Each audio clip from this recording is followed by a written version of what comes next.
keys and the tricks to this slope? Where do you find the speed? What are the most important sections to nail out on today's course? I would say on the second half of Afterthought, called Second Thought, taking your speed off that and through I-70 down on Main Arena is, in my opinion, the most important point on the course to make up the most speed and carry that speed through the flattish section of Main Arena. Well, there you hear it, folks. Steep to flat, words to live by. Always got to be carrying that speed. I'm good to the bottom on everything. Hang tight, folks. We're on, again, a short break. Some course repair.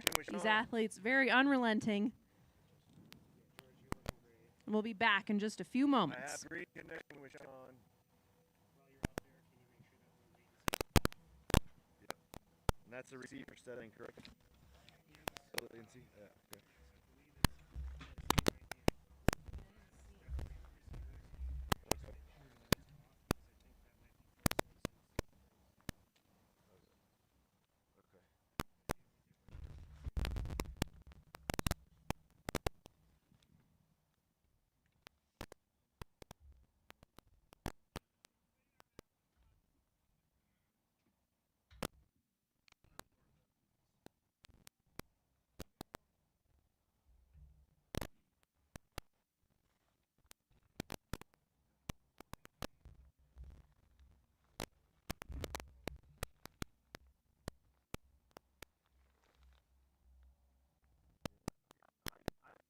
I have 4 bars.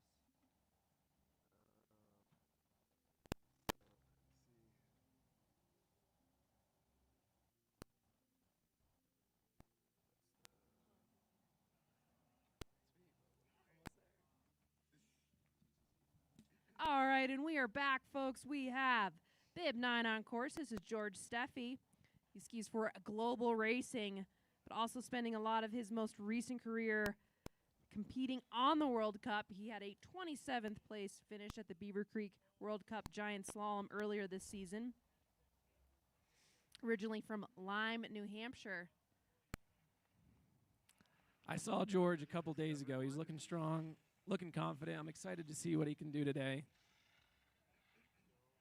And he is a giant slalom specialist.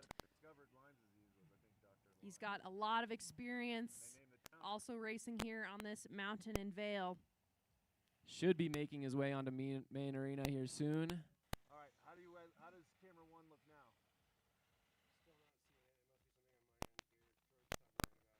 And here's Steffi into main arena. You see he's just a little bit over a second off of the pace, so he's got some work to do in these final few turns. George pushing it to the line and crosses with a 1:17.57, 2.4 off the Norwegian. And into 8th position for George Steffi.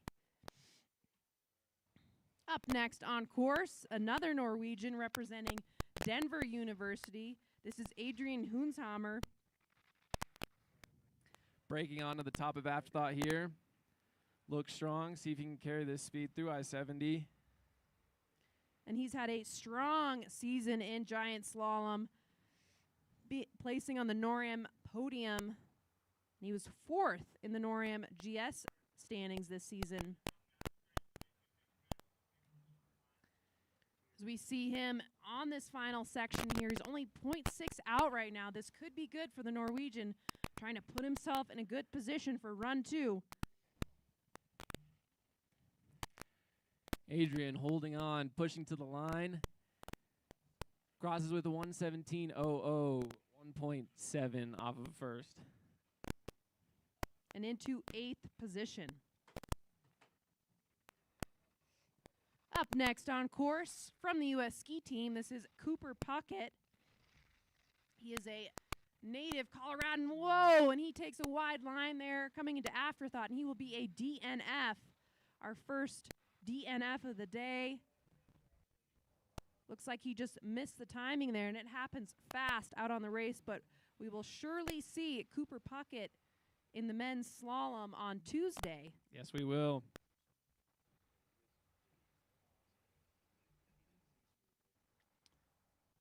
And back with the racing, we have got bib 12 on course. This is Justin Bigetel. Biggie, is what they like to call this guy. He's tall, he's strong. I'm excited to see what he can do. And Bigetel currently skiing for Colorado University in Boulder. He's had a lot of success on the NCAA side of things, a lot of success at the international level. Breaking onto afterthought now, only 0.6 off the pace. It's looking good. Really good. And as to your point here, Stewie, this is a section he really has to nail.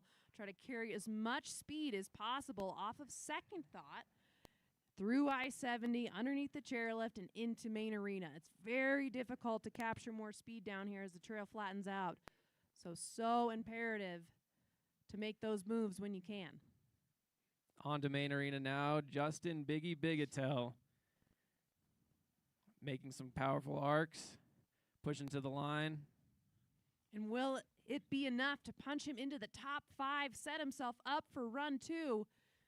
And Bigetel across the line into 9th position with a 1:17.04.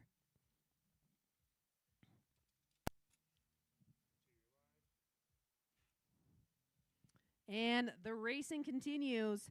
Up now, we've got an athlete from the Canadian ski team. This is Jesse Knight Kurtzes. Making a slight mistake onto the transition onto afterthought. Let's see if he can make it up here through the I-70 section. Yeah, he's already 1.47 off the pace. We've seen it's been really hard for the athletes to try to catch up here on this bottom section. You know, the course conditions look solid, but no doubt there's going to be some deterioration throughout the day in these spring conditions. It's going to be important now for the guys to stay clean, stay in the groove, and not panic. Now we see Jesse coming to the line. And the Canadian racing towards the finish, across the line into 11th position with a 1:18.54. Up next on course, this is bib 14 from the U.S. ski team. This is Patrick Kenny. PK, they call this guy because of his first name, P, Patrick. Second name, K, Kenny. Making his way onto afterthought now. And making his challenge down this course. Got the opportunity to see PK racing some downhill last week at Aspen Highlands, so this guy can do it all. He can indeed. And he's a little bit behind right now, 1.43 back, as we see him charging his way onto main arena, trying to capture some time into this lower section. Getting slightly caught up there on a gate, but he's right back into the rhythm. Let's see what he can do here at the line. And Kenny, last few turns across the line into 11th position, 1:18.26. Now we're on to bib 15. This is Jacob Dilling, a local Vail racer here. He spent a lot of his youth career here at Ski and Snowboard Club Vail, went on to race for CU.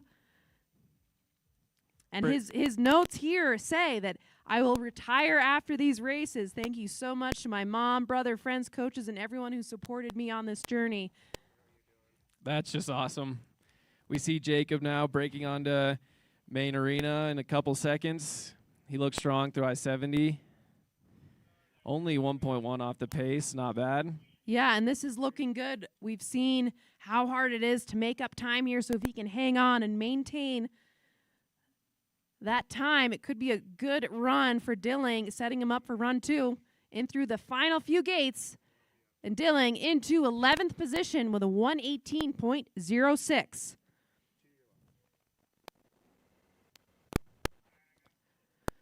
Now we've got bib 16 on course. This is William St. Germain, a Canadian who's been representing global racing.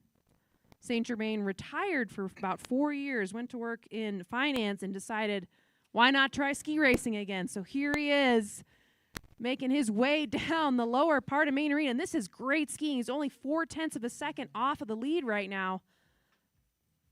William having a great run. Pushing to the line.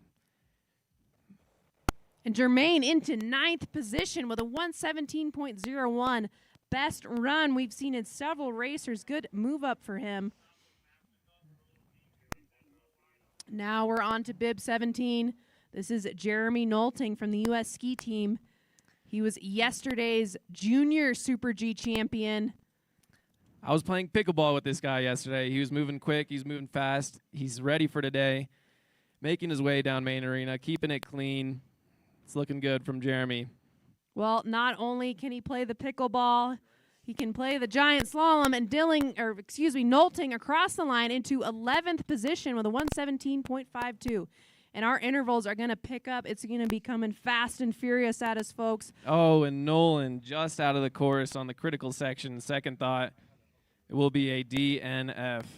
DNF for bib 18, Nolan Sweeney. Now we're on to bib 19.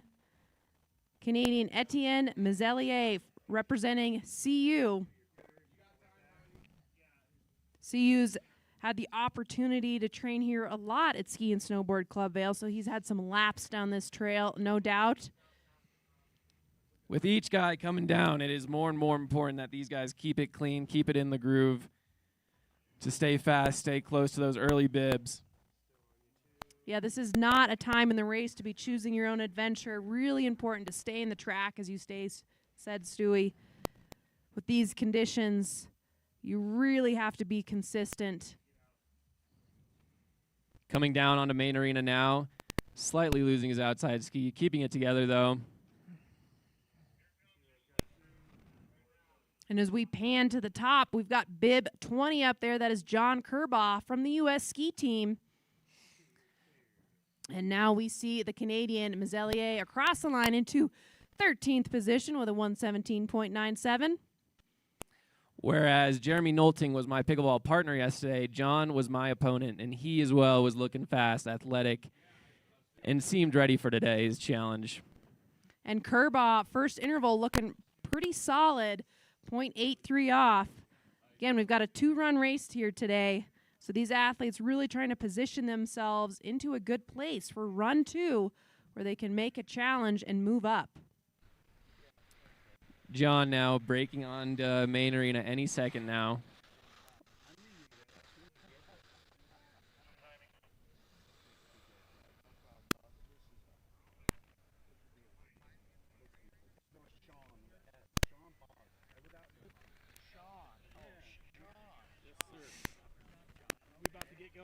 Looking like John Kerbaugh will be a DNF.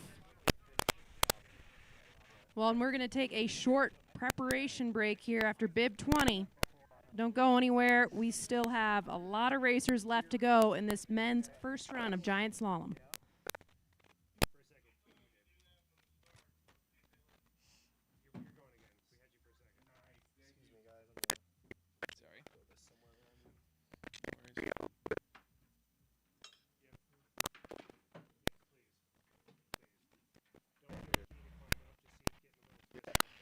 Do a little twist and see if we get a little focus on. Seems he wants to connect.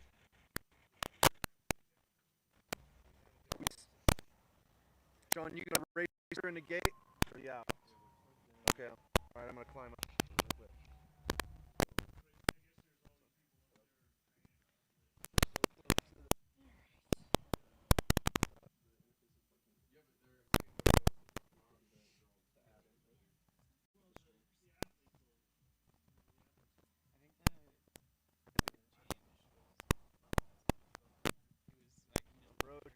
I'm rotating. Oh, green.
Benny Brown, as now we see him diving into the afterthought pitch.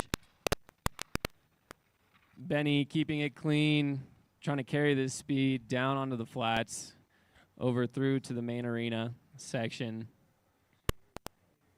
Well, and these athletes, they've been getting course reports from their coaches, maybe even from their teammates in the finish, so they know what to expect, they know what to anticipate.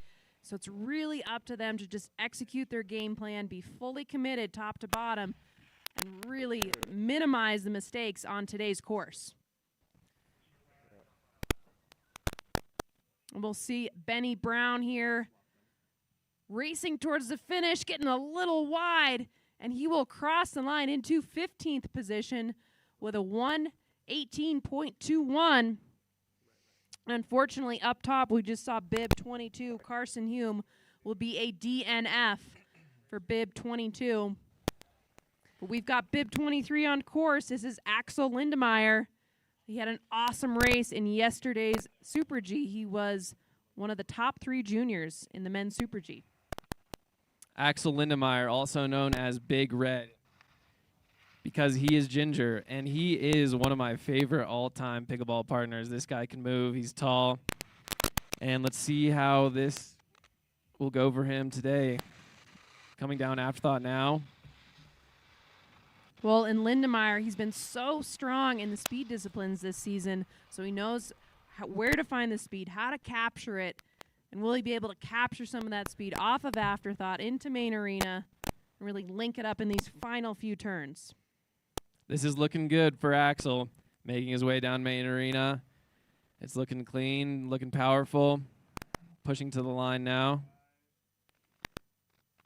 And as we pivot to the top section there, we are seeing bib 24. That's Camden Palmquist. But Lindemeyer across the line into 16th position with a 1:18.24. Sorry, dude. And Camden Palmquist from the U.S. ski team. He's had some top 15, top 20 results this season at the Europa Cup level, more of a slalom skier. Camden has many siblings that are also talented ski racers. Yeah, it's certainly in the blood for the Palmquist family. Making his way down main arena now. As we pivot up to the top, we're looking at bib 25. That's from the U.S. ski team, Sawyer Reed. But now Palmquist across the line into 13th position with a 1:17.62. Sawyer Reed, many nicknames for this guy, but one of my favorites is Bean Chilling, and he is quite the GS skier. He's breaking onto main arena any second now. Let's see what he can do. Well, and we're seeing some of these guys are coming down in the top 15, moving in. They're really trying to fight to get in that top 5, top 10 range to really set themselves up for run 2. And Reed is letting it all hang out on the bottom. As we pivot to the top, we're looking at bib 26. That's Cooper Cornelius. And Reed now across the line into 16th position with a 1:18.18.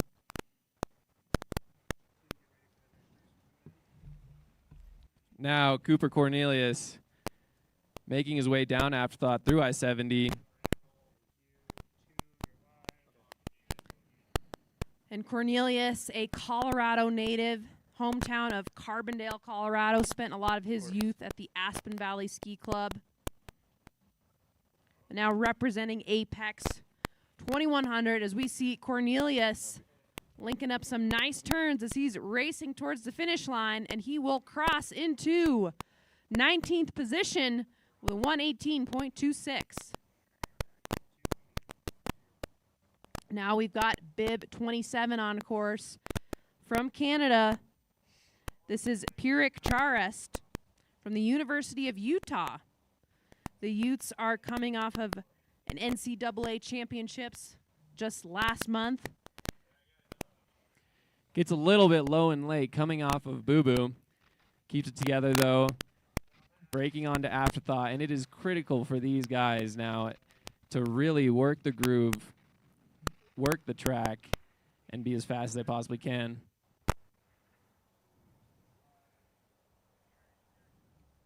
Yeah, and have to be super consistent today. It's really a drag race out there. Top to bottom, No major tricks to this set, to this trail, but all about speed top to bottom as we see the Canadian now into main arena, linking up some strong turns, really trying to find his foot in the groove, as you keep mentioning, Stewie.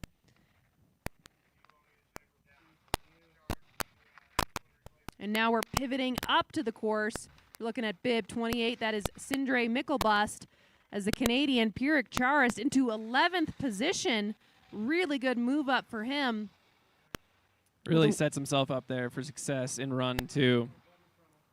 And that's what it's all about.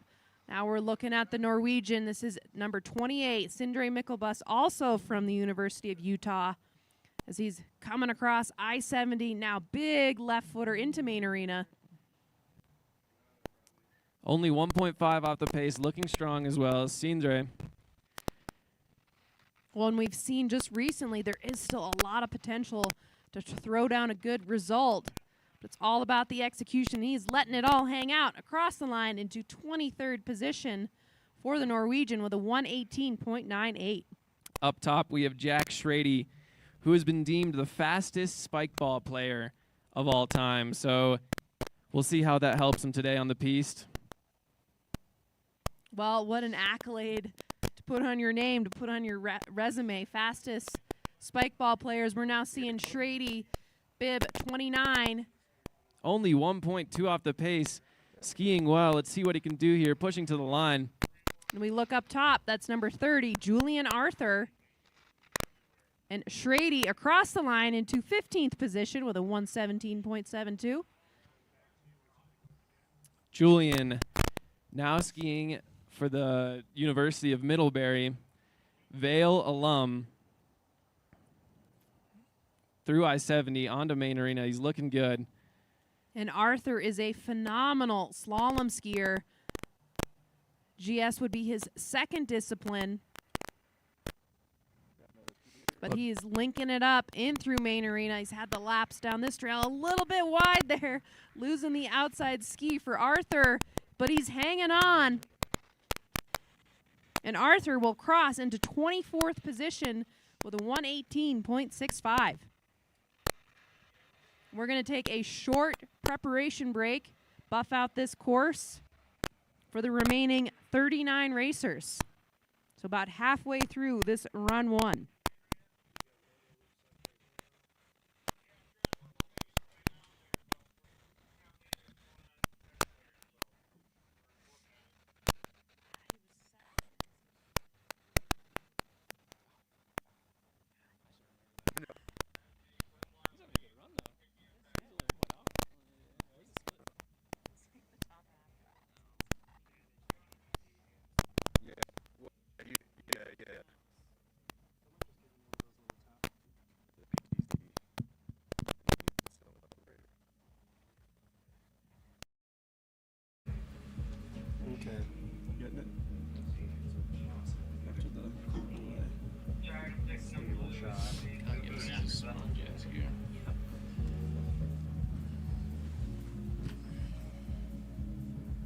He won NCAAs, right?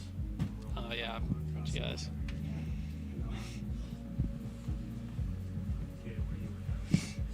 I did.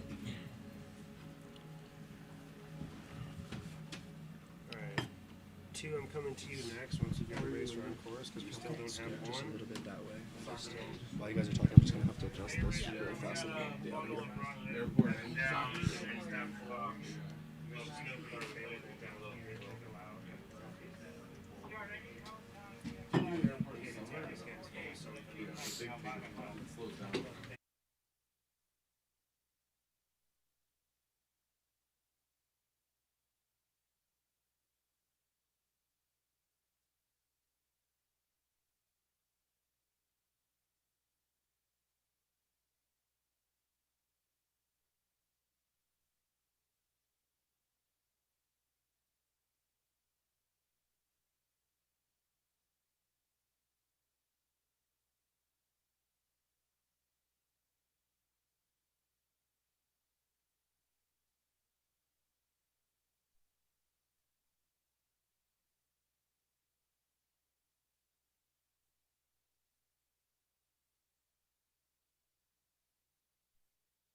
Okay, folks, and we are about to resume the race. Up at the start, we've got bib 31 from the U.S. ski team, Tanner Perkins, locking in. Again, we're about halfway through run 1 of today's 2-run race. And now, Perkins on course. Tanner Perkins, nicknamed TP, but don't let that confuse you. That doesn't stand for toilet paper. And Perkins spending a lot of his season battling it out on the Europa Cup level, World Cup level, NORAM Cup. He's done it all. He started his first World Cup this past season just over the hill at Copper Mountain, and now we're seeing Perkins charging his way down the afterthought pitch. He's 1.48 right now. He's got some work to do on this lower section. Come on, Tanner. He's got to push through the flats of I-70 onto Main Arena, keep it clean, see what he can do here to set himself up for success for run 2. Now we're seeing Perkins right into our view towards the finish. Getting a little low on the line there. You can see that heavy pressure below the gate. He's really trying to release the ski as much as possible here. Another little hiccup, but Perkins letting it hang out there all the way across the line and into 26th position with a 119.43 as we pivot up to the next athlete on course. This is bib 32 from Ski and Snowboard Club Vail, Alex Krupka. Alex Krupka, a.k.a. the villain, a.k.a. the boy who skied. I'm excited to see what he can do today.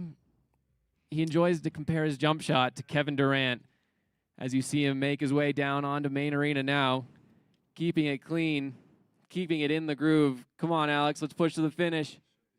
And Krupka making his challenge towards the finish line, and he will cross into 24th position with a 118.65. As we look to the upper portion of the course, we've got bib 33 on course. This is Maximilian Hoder. Hoder was 3rd recently at the World Junior Championships Slalom in Narvik, Norway. So you got a World Junior Championship medalist on course right now. Maxi having a breakout season in the slalom discipline. Watch out for this guy on Tuesday. But let's focus on him on Main Arena now. Getting a little squirrely here in spots, but it is a long course. It is demanding for these athletes. A minute 15 is no joke. And Hoder across the line into 27th position with a 119.14. As we look up the hill, this is bib 34, Thomas Menon on course. Thomas Menon coming off afterthought now across I-70, carrying decent speed, getting a little tripped up, breaking onto Main Arena. Only 1.8 off the pace. This is not bad from Thomas. Yeah, and Menon spends a lot of his time here in the Vail Valley, spends a lot of time competing and training on this hill. As we look up to the hill, this is bib 35, Axel Kitt on course making his challenge down the afterthought pitch. And Menon, bib 34, across the line into 29th position with a 120.20. Axel Kitt coming off afterthought now, son of the famous AJ Kitt. Let's see what Axel can do here today. He is a talented Main Arena GS skier. He's never lost Main Arena timing. So let's see him charge this bottom section. Well, those insights right there bode well for Kitt as he is really trying to push the line here on these lower few gates, but keeping it really clean.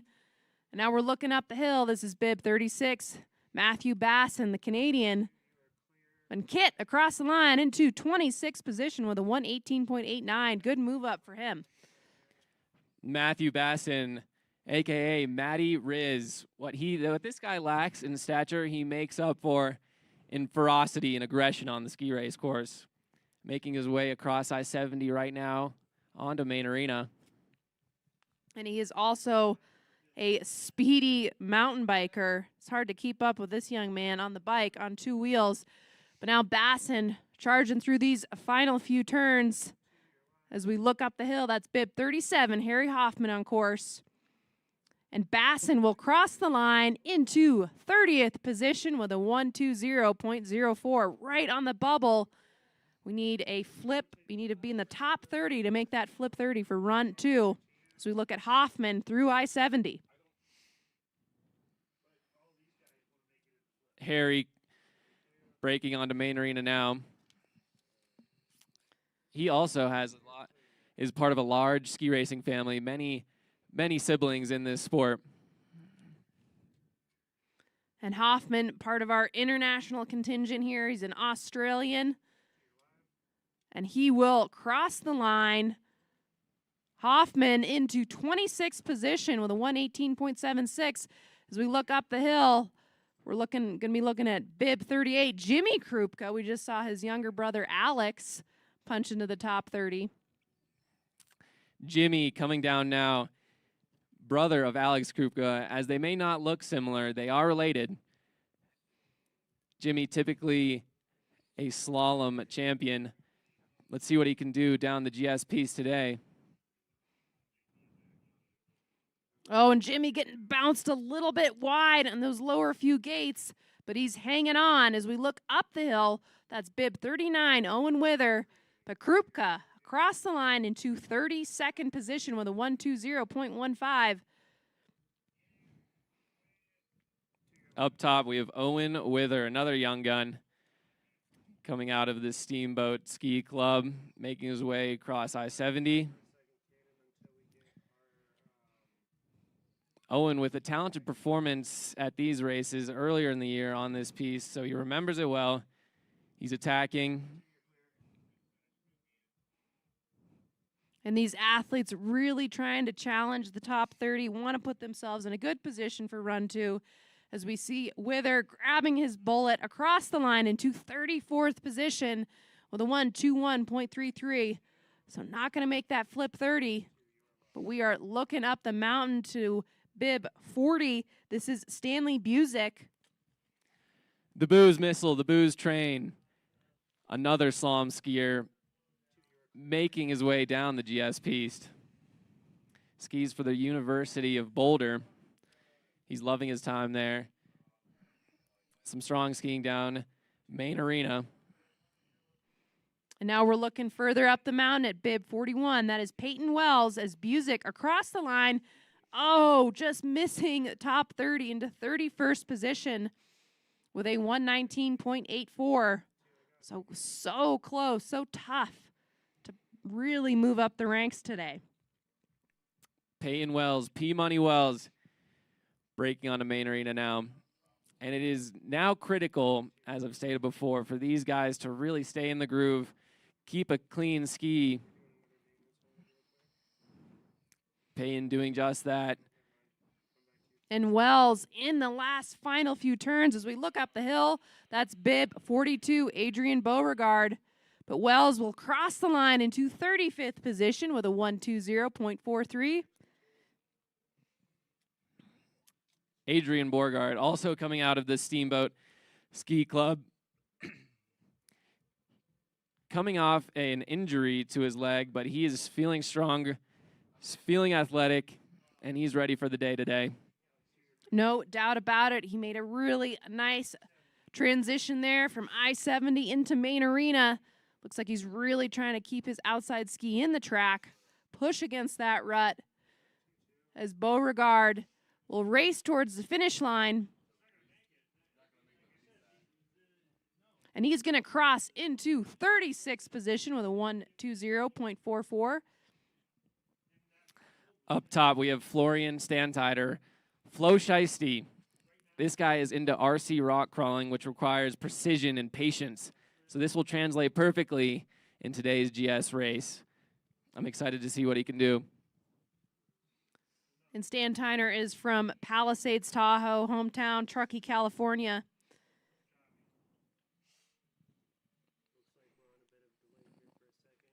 But he will be a DNF.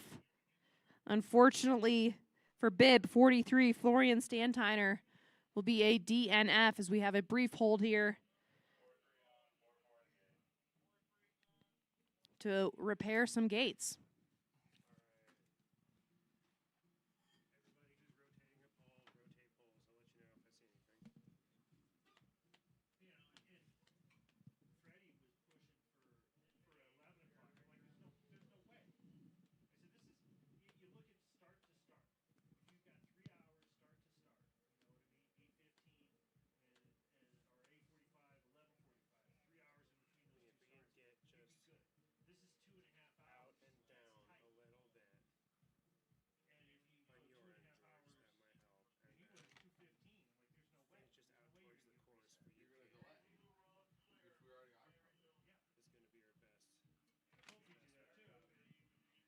And we are going to resume here in just a few moments. They are clearing the course. Up next, getting locked and loaded, will be bib 44, Parker Kendrick.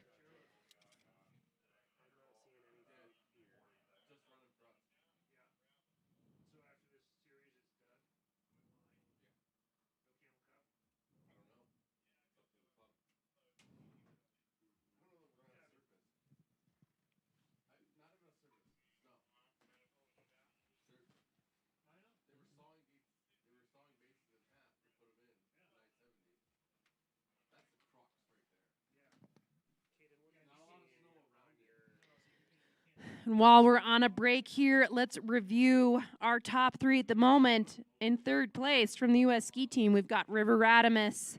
In second place, also from the U.S. ski team, Bridger Guile.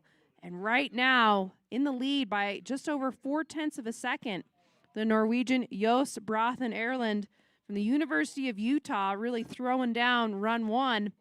But what? We are back with some racing. We've got bib 44 on course. This will be Parker Kendrick making his challenge. He is from the Aspen Valley Ski Club.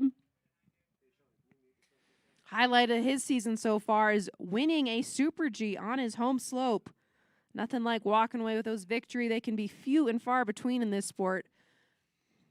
Parker flying off the top boo-boo section, breaking onto Afterthought, keeping it clean. This guy is charging. And you see the slope really drop away there into the Afterthought pitch. And this is the crux of it, right? Stewie really trying to capture as much speed, steep to flat, and carry it around this big left-footed turn as you come into Main Arena. That's right. And he's doing just that. Breaking onto Main Arena now. Parker trying to keep it in the groove, keep it clean. Getting a little bit low below the line. Legs are tired. Come on, Parker, push to the finish.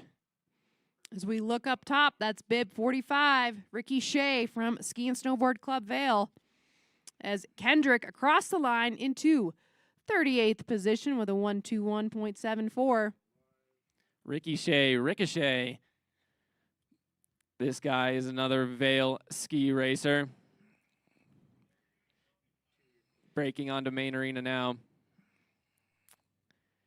And he's coming off of 2 top 20s, the NORAM finals in downhill, and he's also won 2 slalom races this season. So a multi-discipline threat here for Ricky Shea as he's racing towards the finish. But up top, this is number 46, Tyler Howell. And Ricky Shea across the line into 37th position with a 120.76. Tyler Howell now making his way across I-70.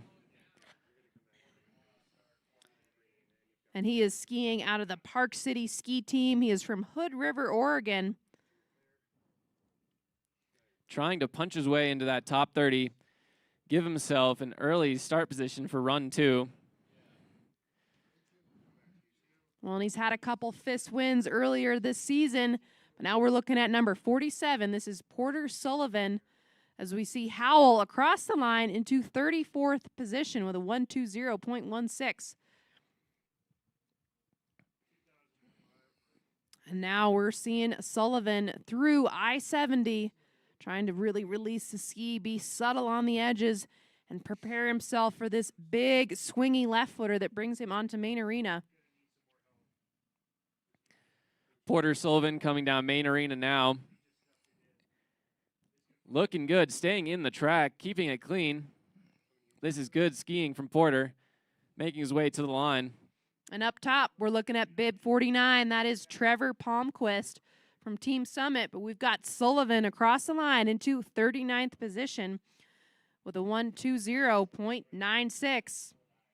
Trevor Palmquist. Yes, folks, there's another Palmquist. And don't go anywhere. There's still one more coming. And unfortunately, Trevor will be a DNF. Looks like he gets low over the second thought section.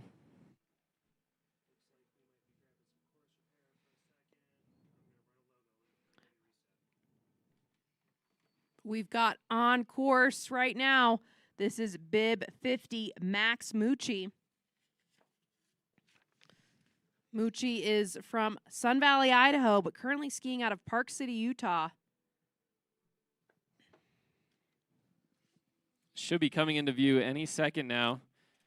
And these later guys really trying to make their way into the top 30, give themselves a clean track for run 2. And here's Mucci into main arena. Really attacking those gates, keeping it nice and tight on the line. This could be close. He could punch into the top 30. Come on, Max. And Mucci into his tuck, grabbing some speed and missing the top 30 into 38th position with a 1:20.73. So really challenging to move up. Right now in 30th position, right on that bubble. Matthew McDermott now coming across I-70, carrying some good speed, breaking onto main arena now, getting slightly behind the line, keeps it together. Come on, Matthew. Final few gates.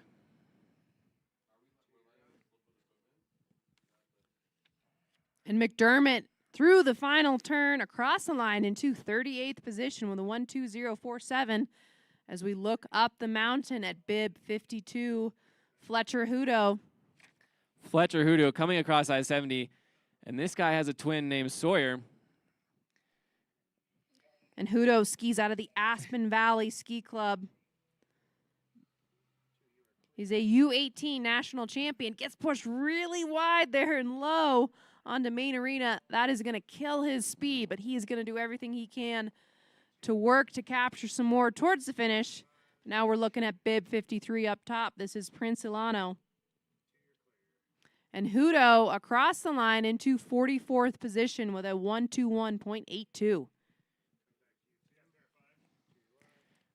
Prince Ilano carrying good speed once again across I-70. These later bibs fighting hard, really trying to make their way into that top 30 flip. And that's what you got to do. I know you've been in this position too, Stewie, in your first few years racing FIS. It is a battle. You really have to be determined and aggressive and unrelenting in your pursuit to move up the ranks. You do, you do. And now we're looking up top. That'll be bib 54, Hunter Peterson. But Prince Ilano across the line into 31st position So with a close. 1:19.72. Hunter Peterson, HP. Another nickname because his first name's Hunter H. Second name Peterson P. HP. Coming across I-70 now. Carrying good speed. And Peterson just coming off of a FIS win he had over at Winter Park, so he is riding that high.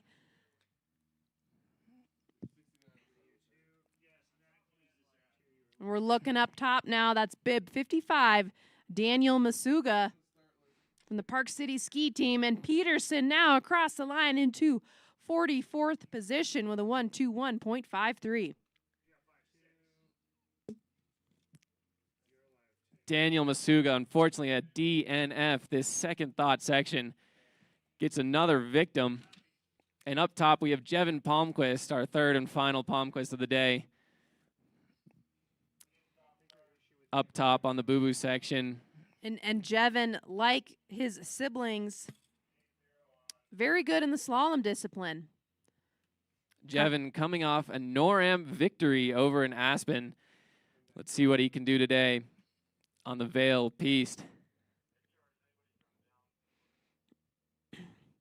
He also represented the United States earlier this season at the World Junior Championships, getting that international exposure.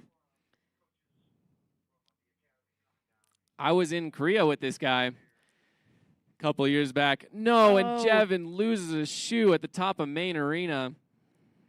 But pulls it off, super athletic, stays up on his feet, just loses that outside ski.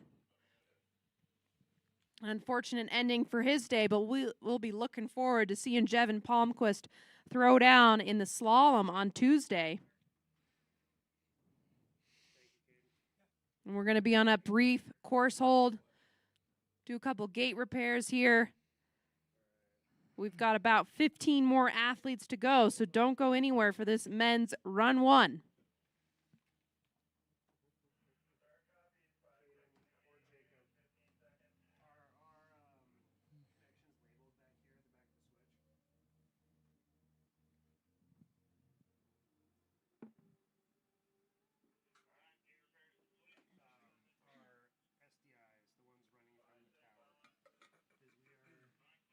And we are back with the racing action. We've got Matthias Wilson on course. Jackson Hole native, currently skiing out of Sugar Bowl Academy.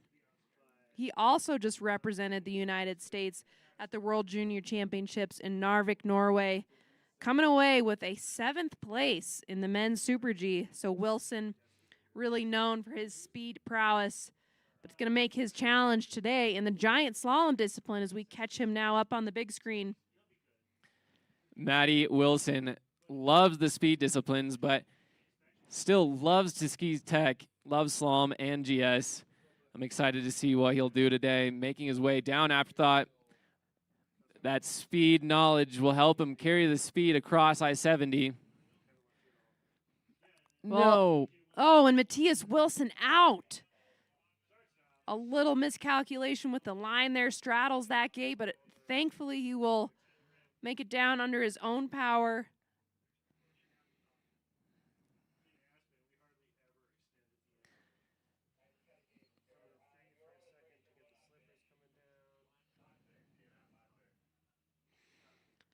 And now we're going to have another short hold with some slippers. Just kidding. We got bib 57 on course. This is Nicholas Bradford. Nicholas now making his way across I-70. And right where Matty goes down on his side as well. He looks okay, though.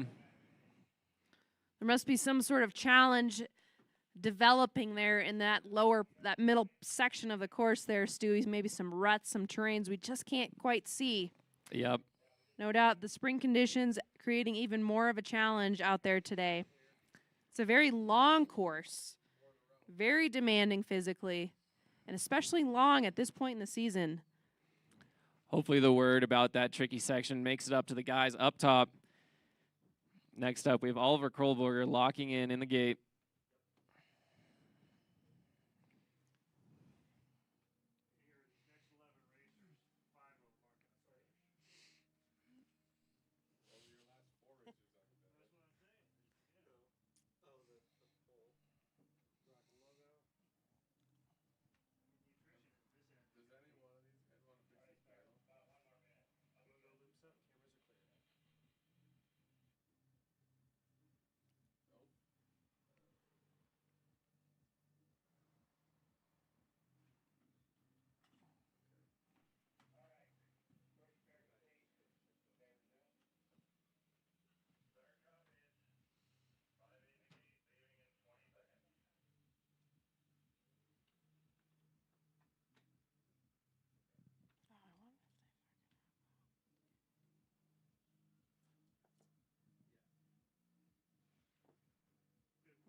And we are back with some racing. We've got bib 58 on course, Oliver Kohlberger from Ski and Snowboard Club Vail.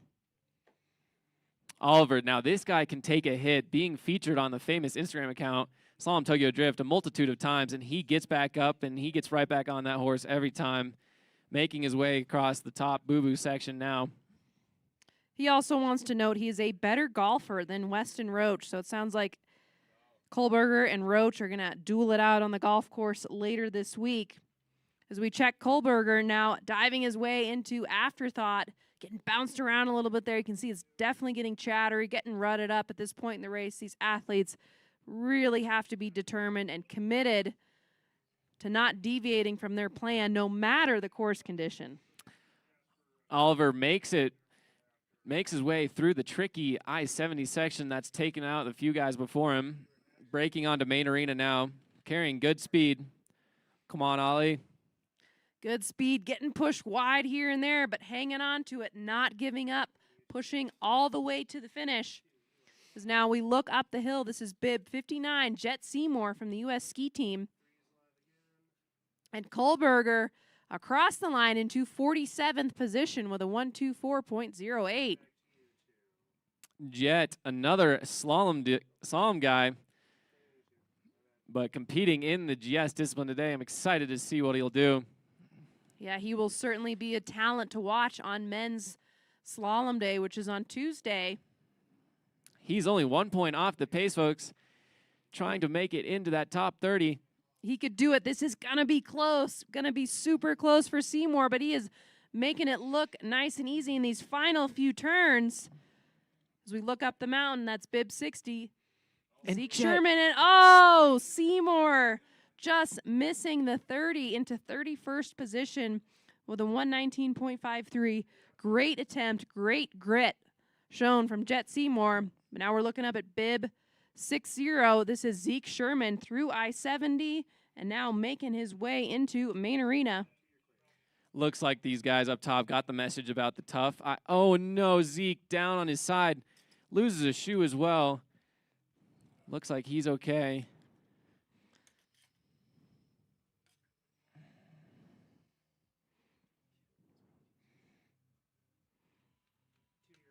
And no doubt about it, some rough conditions up there.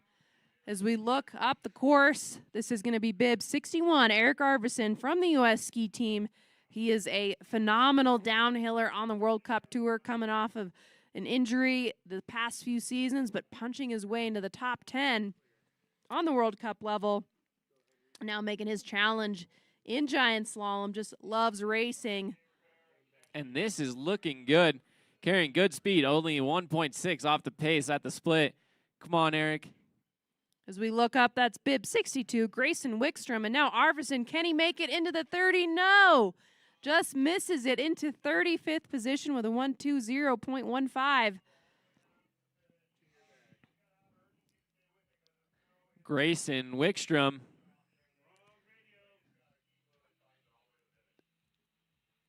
Barely makes it through I-70. That snow snake's still there. Keeping it exciting and on the edge of our seats till the very end. Wickstrom getting pushed a little bit wide here in Main Arena. It is unrelenting. The legs are tired. Grayson showing grit, never giving up all the way to the line.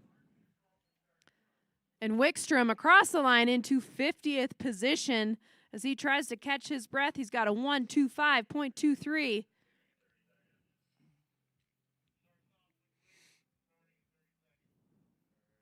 So we have a very short hold here for some gate repair. We're going to resume in just about 20 seconds. And up next in the gate will be bib 63, Henry Roberts from the Sun Valley Ski Education Foundation.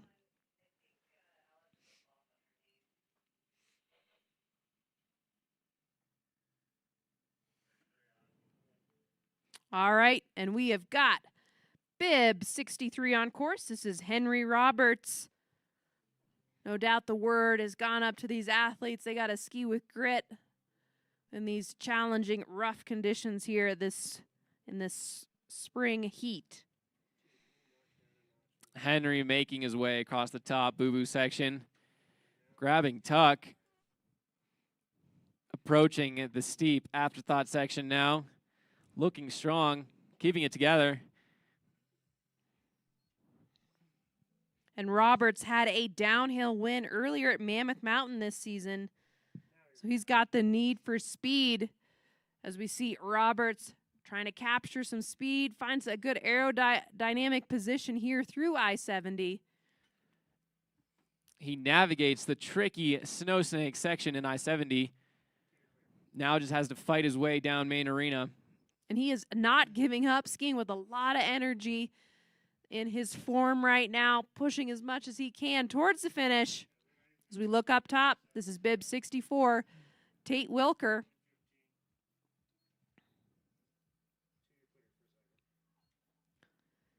And Roberts across the line into 49th position with a 1:23.13. As we're looking at Wilker. Tate Wilker approaching I-70 now. And he is from Eden Prairie, Minnesota, so making the long journey out here to Colorado to race here at these U.S. Alpine Championships. This is looking strong from Tate. Getting a little low at the top of Main Arena. Keeps it together. Does not give up. And it is a grueling, demanding course out there today. It is long, but here we're looking at bib 65 up top. This is Seth Montgomery. Montgomery from Team Summit, Colorado, so just up over the hill. But we've got Wilker through the line into 52nd position with a 129.84. And Montgomery through I-70. Oh, takes that gate out. Beast, Seth. Coming down. Do not doubt these later bibs. He is not giving up. This is strong skiing down Main Arena from Seth. And Montgomery in the final few gates, staying strong over the outside ski, and he will cross the line into 50th position with a 123.80 for Seth Montgomery. And we've just got a brief course hold. We've got 3 more racers to go. So hang tight, folks. We've got some youngsters, these last 3 athletes, all born in 2009, competing in their first year of FIS. So this will be their first season competing at the U.S. Alpine Championships. Love to see these young guns here taking a stab at it.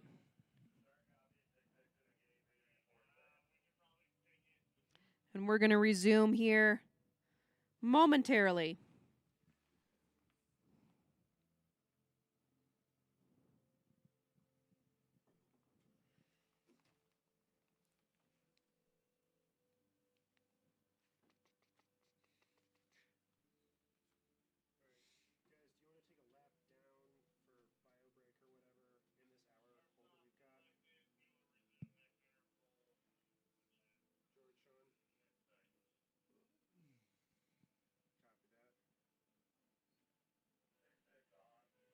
And we are back with the racing, folks. We've got bib 66 on course.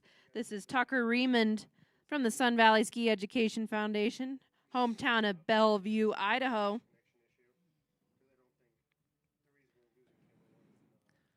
Young Tucker making his way across Boo Boo. And he raced in his first NORAM speed races earlier this season and qualified for U18 Nationals. So Legend. a great first season racing at this FIS level. We've got Riemond now getting a little twisted up as he enters into Afterthought.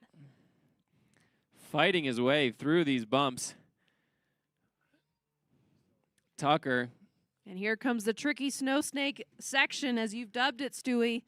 And great execution from this young racer. Oh my gosh, I spoke too soon. He bested the snow snake. Now just Main Arena left. Come on, Tucker. Keep pushing. And he is skiing with energy, skiing with fight into these final few turns. And Riemond will cross the line into 49th position with a 122.28. And we've got bib 67 on course. This is Conway Selznick, another young gun. Fighting from the back, Conway. No doubt in his mind. Coming into view on Boo Boo here now, making his way toward Afterthought. And he is also from Sun Valley, Idaho. So making the journey down here to Colorado.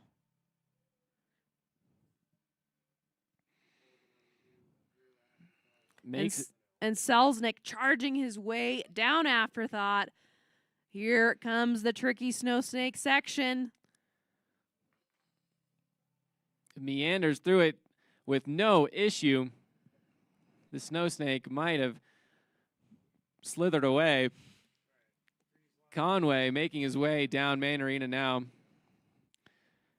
Less than 10 gates to go. Come on, Conway. Push to the line.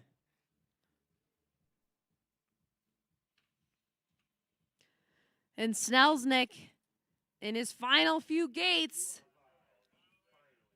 will cross the line into 53rd position with a 124.95. But we pivot up to the top. This is going to be bib 68, Soren Dumond. As we get a look at this upper portion of the course, some strong, sharp terrain up there as the athletes enter into Boo Boo. Soren attacking from the back. Makes his way down the top section with ease. Approaching the steep afterthought. And no, down on his side. Soren, that'll be a DNF. Oh, unfortunately, a short ending to his day, but way to battle it out. Well, that concludes run 1 here at the men's giant slalom at the Toyota U.S. Alpine Championships presented by Stifel. We will be back with run 2 at 11:15. So don't go anywhere. We got run 2 to really wrap this up for the men's giant slalom. Let's take a brief moment here to thank some of our sponsors. From the U.S. Ski and Snowboard team, we have got Toyota and Visa supporting these athletes. Kappa, the official technical apparel sponsor of the U.S. Ski and Snowboard team. And also Stifel. Our local sponsors here, of course, Ski and Snowboard Club Vail. Huge thank you to them and all of their coaches, staff, parents, and volunteers for making this event happen. Discover Vail, Alpine Bank, Aragoni Woods, and Labent, all supporting this phenomenal event here in Vail. So we will take a break. Athletes will go up and inspect, and we will resume racing for run 2 at 11:15.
And good almost afternoon, folks. We are here for the men's second run at the Toyota U.S. Alpine Championships presented by Stifel. We've got the men's GS here just minutes away from getting started. We have our forerunners out on course, testing the track, testing the timing, making sure we are good to go. It was an exciting first run. We have 55 racers in this run, too. We're doing a flip 30 for this second run with bib 31. Tanner Perkins will be starting us off. I'm sitting here next to Stewie Bruce, a local ski and snowboard club Vail athlete. Stewie, you're an experienced racer, really strong in the technical disciplines. What are you doing in between runs? We know you go up and inspect, you check out the course, but where's your head at? What's your mind doing in between runs? How are you getting in the right headspace to throw down run 2? Yeah, I would say fuel up, maybe do a Red Bull or two, review some video, see where things went wrong, scroll on the phone for a little bit, do a TikTok or two, and then gear up, start warming up, get ready to go. All right, so the TikTok's providing the inspiration for run 2 as we see our last forerunner through the finish.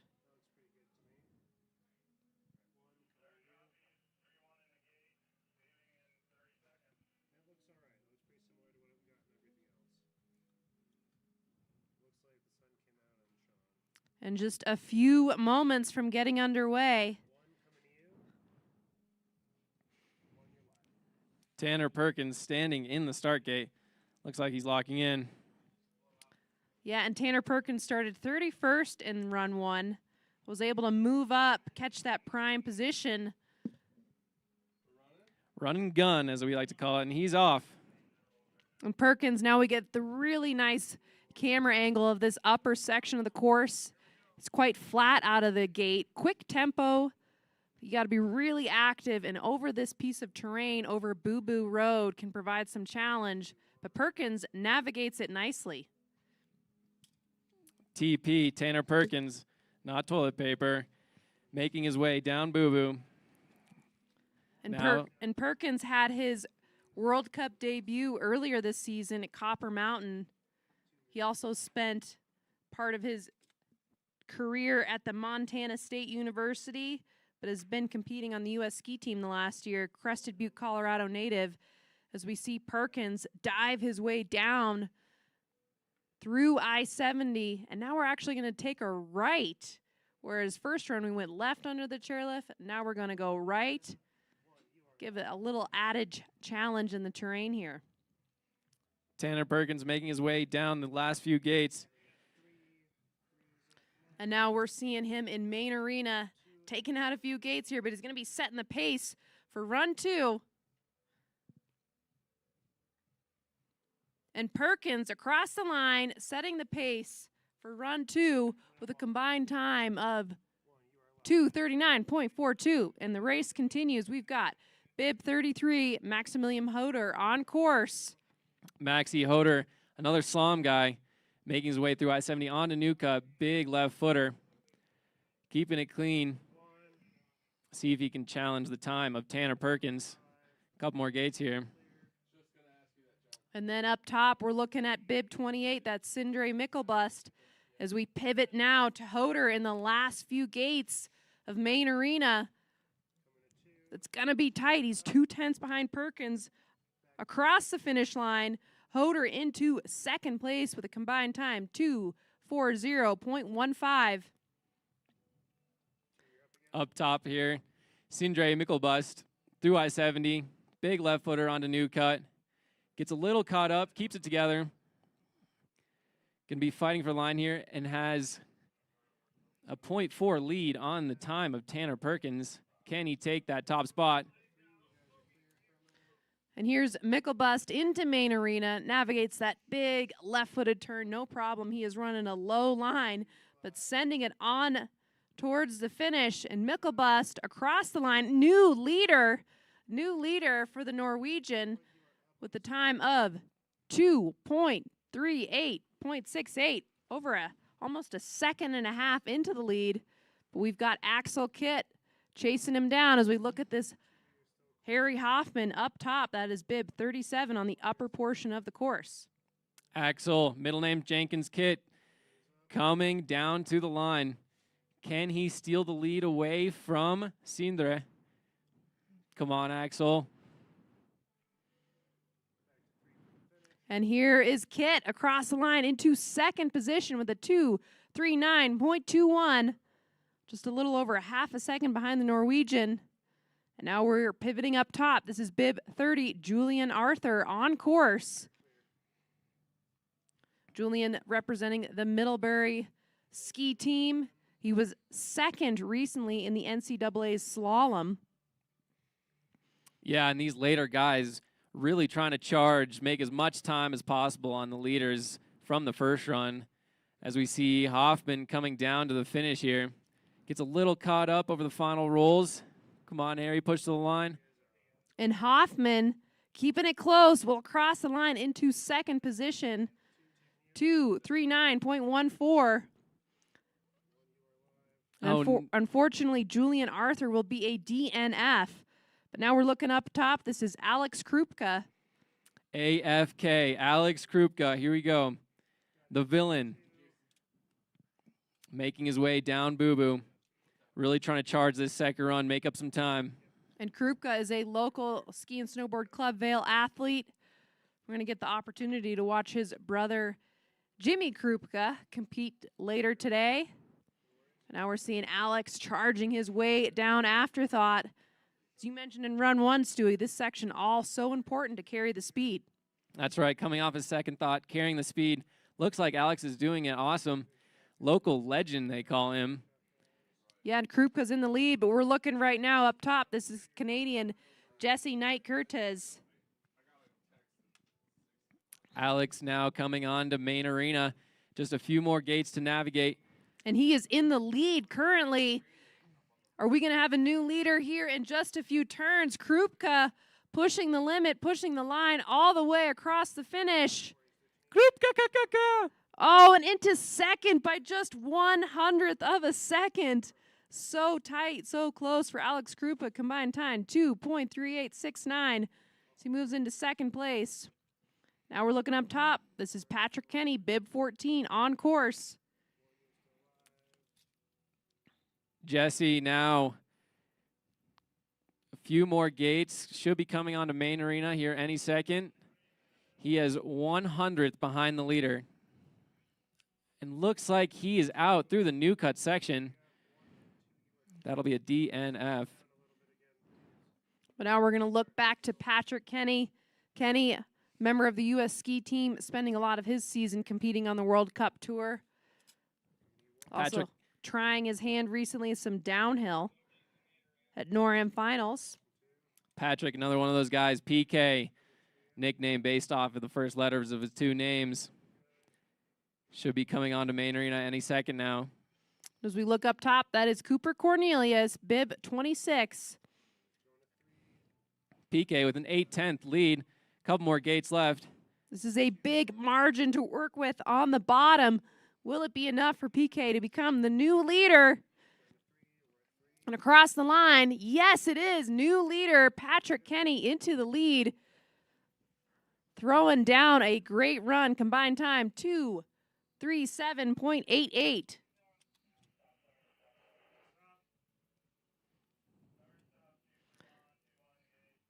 And we are looking up top. That is Axel Lindemeyer. Axel, a great pickleball player, but let's turn our attention to the finish. C squared, Cooper Cornelius pushing to the line. And Cornelius into the finish into fourth position with a 2:38.79. Just about a second back off the leader. Unfortunately, Axel Lindemeyer will be a DNF. Thankfully, he'll ski down under his own power, just went down on his hip. But live to fight again another day for Axel Lindemeyer. And we'll look forward to seeing him compete in the slalom on Tuesday. As we take a brief course hold here, repair some gates.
As we look back up to the start, you can see our next racer loading in there. That is bib 21, Benny Brown. Course is getting cleared, about to resume racing.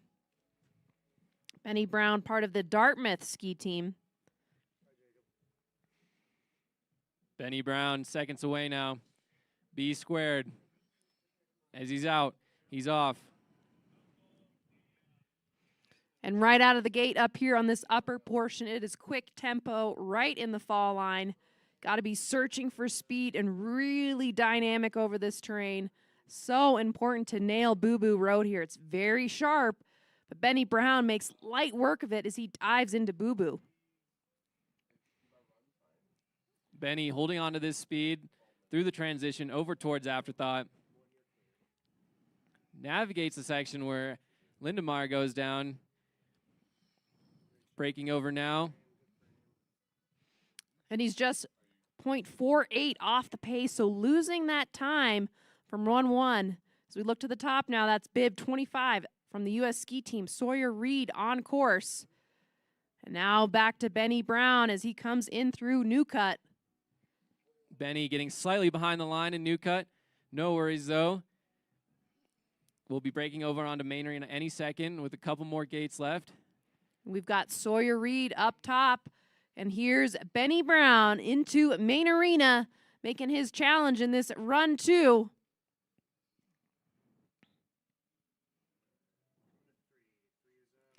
And Brown across the line into second position with a 2:38.60. Looking like the conditions are softening up quick. These guys got to be careful. Stay over the outside as we see Sawyer breaking onto Newcut. Big left footer here. Navigates it well.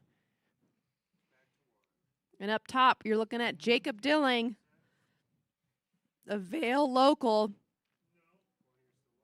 He's spent the last season with Global Racing, but had a great collegiate career at CU.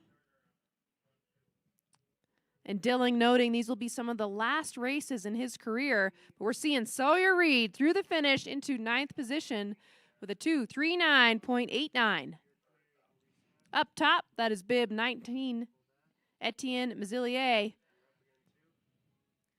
Jacob Jilly Dilly coming down through Newcut. Grabbing bullet across towards Main Arena. He's 0.8 back now. Can he make up some time through these last couple gates?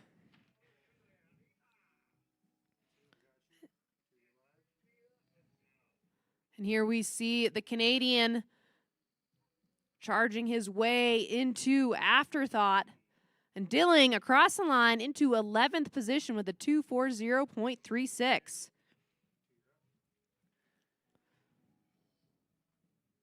Conditions on this second run are slowing down quickly. Can these later guys keep it up? Etienne through Newcut. Only 0.1 back. Can he hold on through the last bit of Main Arena here? Well, and make up that little over a 1/10 of a second. Our current leader right now is Patrick Kenny. Can he reel it in these final few turns? No, he cannot. And into 6th position, the 2:38.88. And we're going to have a brief course hold. More gate repair as we look at our top 3 right now in this run 2 combined time. In 3rd, from the University of Utah, Sindre Mickelbust. In 2nd, from Dartmouth, Benny Brown. And right now, your current leader from the U.S. ski team, Patrick Kenny, on the top step. As we're about halfway through the top 30 of run 2.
And welcome back, folks, as we look to the start. Loading in right now, that is bib 29, Jack Schrady. Jack putting his poles over the line here. And if you were here first run, you're familiar that Jack is rumored to be the fastest spike ball player on the planet. Can that help him tackle this second run today? And he's off through the top bit. Well, no doubt you got to be dynamic and quick out here. These opening turns providing that agility, that tempo that Schrady allegedly has from his spike ball career. Jack maneuvering the top section with ease, making it down through Boo Boo, transitioning over towards Afterthought now, carrying good speed. Well, and we'll check his time here as he comes through the interval. And he's still in the lead by 0.61. This is going really well for Schrady as he's looking to move up the ranks here and run two. We'll see him charge down Afterthought, now looking nice and smooth. Oh, a little bit of a bobble there, but he maintains his rhythm into the connector. Great save by Jack there. Keeps most of his speed through New Cut. Can he take the lead away? Come on, Jack. Couple more gates left. Legs are on fire. And Schrady maintaining his rhythm as we look to the top now. That's bib 24 from the U.S. ski team, Camden Palmquist on course. We'll see Schrady across the line, a new leader into first place for Jack Schrady by almost a second. Combined time, 2:36.96. Great skiing from Jack Schrady, run two. Now we're looking up at Camden Palmquist. The first of three Palmquists. Don't go anywhere. There's two more Palmquists coming as Camden makes his way down Afterthought here. 0.6 off the pace of Jack. Still a lot of course left, though. He can make it up. And we look to the start. Loading in there, that is bib 9, George Steffi from Global Racing. Locked and loaded and out of the gate. Really important to generate some speed right out of the start. Good pushes, good skates. Cam with the final few gates, pushing to the line. We see Steffi navigate Boo Boo Road, no problem for him, as Palmquist across the line into fourth position with a 2:38.64. We're seeing Steffi here. He's still got a small margin to work with, but he's already lost it. He's half a second back at the interval. He's going to really have to work to find some time on the lower section of this course. We need a finish line charge here from George. Steffi finding a bit more rhythm here through the connector. Going to try to reel in some time as we look to the start out of the gate. That is bib 17 from the U.S. ski team, Jeremy Nolting on course. He was yesterday's junior Super G champion. Come on, George. Push it all the way to the line. Legs are on fire. We've got Nolting over Boo Boo Road. Bit of a mistake there, but he pulls it off. As Steffi across the line into third place with a 2:38.14.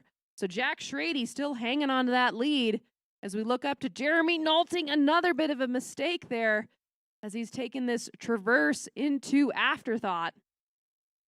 These second run course conditions are softening quick. These guys got to be careful. Jeremy now making his way down Afterthought through I-70, carrying good speed. Can he make up some time on Jack? And he's finding his rhythm a little bit more here, but man, just juicing the tails out a bit as we look to the start out of the gate. Bib 27 from Canada. This is Pirik Charest. Jeremy now coming down to the line. Can he makes up some time in these final gates? And here is Nolting across the line into 13th position with a 2:39.46. A bit of a rocky ride there for Nolting, but good effort top to bottom as we pivot back up the course to Canadian Pirik Charest. He's already lost. He's already a second back. Huge margin to lose on the upper portion. So it's looking good for Jack Schrady here as he moves up the ranks, still on top of the leaders box right now. Can anyone keep up with the spike ball legend, Jack Schrady, as Pierrick breaks onto New Cut? And out of the gate, that is number 12, Justin Bigetel. Justin Biggie Bigetel navigating this top section.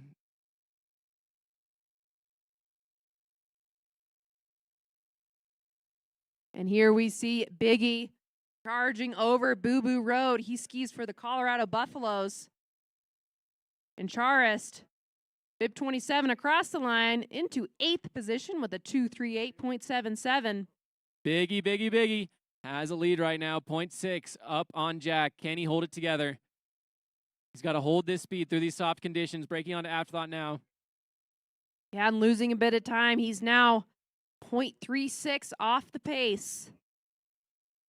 But he has been on the podium over 20 times in his FIS career. So this guy knows how to reach the box, as we call it. This guy knows how to finish the job. Can Justin bring it back on Jack? Just a final section now for Justin. Biggie Bigetel. And he makes the trail turn there and navigates it nicely, but you can really see the snow starting to peel away underfoot. We look up at the start. That's going to be number 16, William St. Germain. Bigetel across the line into 8th position with a 2:38.76. So dropping some ranks there. Can anyone challenge the time of Jack Schrady on this second run? We're just on a brief course hold here as we do a little bit of gate repair. As we reflect back on Schrady's run too, right now he's winning the second run by 0.4 of a second. So really just a dominating performance thus far for Jack Schrady. Makes you think about the sport of spike ball pickleball as well. How does it translate to ski racing? Well, it looks like it works. And we are back in the action. This is number 15, William St. Germain on course. William out the gate with a 7/10 lead on Jack. Can he hold it? Got to keep his speed through after Boo Boo here. Looks like guys are getting caught up on this transition. Navigating it well. Well, and certainly anytime you get in that soft snow, you get out of the track, is just like throwing on the brakes. So imperative. Like run one, you got to stay in the track, put your foot in the groove, and stay right on line. And as we check him through the interval, he still is in the lead by 0.29. So really throwing down the challenge here to Jack Schrady. William might be a competitor. Here we go. Breaking onto New Cut. Can he hold that time? And up out of the gate, that is going to be bib 10 from Norway. Adrian Mind Hunshammer represents Denver University. As we see William getting near the finish here, Jack's nervous. He's looking at the timer. And Hunshammer in through Boo Boo. And St. Germain across the line into second position with a 2:37.74. So Schrady hanging on to the lead. As we look up to Hunshammer, where is his time going to stand as he comes through the interval timer? Just hanging on by 0.03 of a second. He has got to stay on the gas. The lower section of this course if he wants any shot at that top step of the box. He now has to match the pace of Jack. Easier said than done. Breaking onto New Cut now. Manages it well. Still holding good speed. And out of the start up top, that is number 8, Bradshaw Underhill. He has had a stellar season, really punching through. As we're looking at Hunshammer on the bottom. Looks like, unfortunately, Bradshaw will be a DNF. As Hunshammer across the line into 4th position with a 2:37.89. Up next, we have Luke Winters, another Slalom guy. But do not doubt him in other disciplines. He is fast in speed and GS.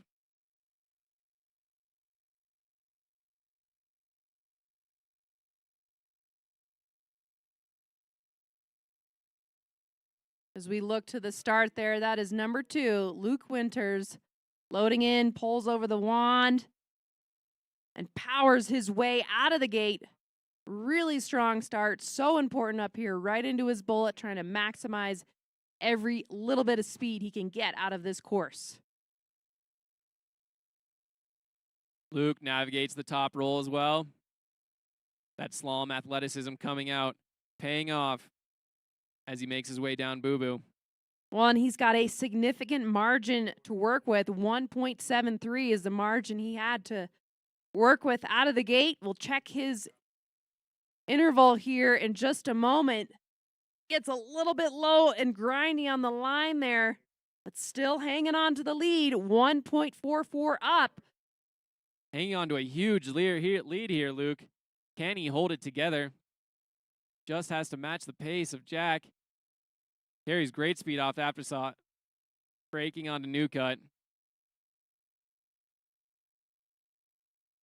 And out of the start, up top, that is Canadian racer Eric Reed from the Canadian ski team on course. As we see Winters challenging his way down towards the bottom. Could it be a new leader? Oh my goodness, a little bit of a mistake there, but he pulls it off. And Winters across the line into second position with a 2:37.54. So Schrady hanging on to the lead there as Winters almost goes down just before the finish. Eric Reed here with a huge margin against Jack. But can Jack hold off another opponent as Eric navigates his way down afterthought here? Tries to carry speed off into New Cut through these soft conditions. And up top in the gate, you can see that is number 3, Ryder Sarchette from the U.S. ski team. He's a Sun Valley, Idaho native, 2026 Olympian with a season best finish on the World Cup of 10th in Val d'Isere. Now we're looking at Eric Reed on the bottom. He had a huge margin to work with. Eric coming to the line. New leader. Eric Reed into the lead with a 2:36.56, bumping Jack Schrady down into second position. Eric Reed, more like Eric Lead, as we look at Ryder. Breaking onto afterthought now, getting a little loose, holds it together. Is slightly behind the pace of Eric, but is well within striking distance. And Sarchette trying to find some speed in this latter portion of the course. You can see that snow really peeling away from the ski. So we pivot up to the start. This is our local hometown hero, River Radamus from the U.S. ski team on course. He took home the win yesterday, sharing the top step of the podium with Isaiah Nelson in the Super G. Now we see Sarchette racing towards the finish.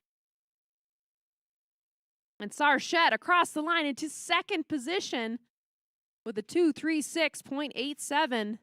So Eric Reed hanging on to the lead as we look to Radamus. River, nickname Rizzer Radamus, breaking onto the top of afterthought. And losing that margin he had to work with. He's 0.2 of a second back. He's going to have to be flawless on the lower portion of this course if he has any chance of coming down in the lead. Can the defending U.S. Nationals GS champion reclaim his throne? Breaks onto New Cut. And out of the start up top, that is number 4, Bridger Guile. We were in our final top 3 racers from run 1 as we're seeing Radamus charging his way towards the finish. Come on, Rizzer. And Radamus across the line into 4th position, dropping back to 4th position for Radamus with a 2:37.09. And now it's up to Bridger Guile as we look to him coming into afterthought and already 0.3 of a second back. Bridger, nickname Suspension Bridge, coming down through afterthought now. He is slightly behind the pace of Eric, but is well within striking distance once again. Carries good speed off afterthought. Navigates the left footer through new cut. Onto new cut. And as we look up to the top, that is your run one leader on course from Norway, the Juice Brothen, Erlend Brothen on course. We're seeing Guile racing towards the line. Can Bridger take it away from Eric, the Canadian? Reaches for the line. No, Guile into second place by just 900ths of a second. So we still have a Canadian on the top step right now as he looks up to see what's it going to be as the Norwegian challenges his way down the course. Jos breaking onto Afterthought now. Rumor has it he is the cousin of the Brazilian Olympic GS champion, Lucas Brothen. I don't know if that's true or not, but he's making his way off. Afterthought now, breaking onto new cut. Has a good margin. Can he hold on to it? Yeah, and he's up by 0.87 of a second. This is looking good for the Norwegian. He has just got to make it to the finish, and he is flying as he comes around the corner. Will this be enough, folks? Well, let's make some noise as Erlend across the line. And yes, he takes it. He takes the victory. Jos Brothen Erlend from the University of Utah. By a huge margin there. Well done, Jos. That was some great skiing. As we will take a break here after our first 30.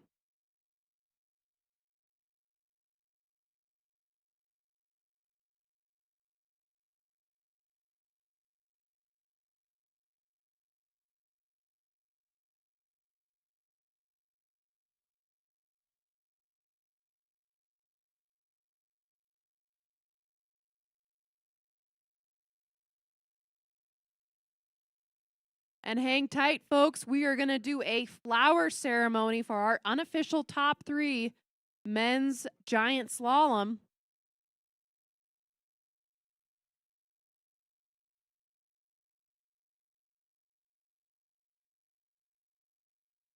And presenting the flowers for our unofficial top 3, we have Brad Wall, the Alpine director here at Ski and Snowboard Club Vail. And in third position from the U.S. ski team, Bridger Guile.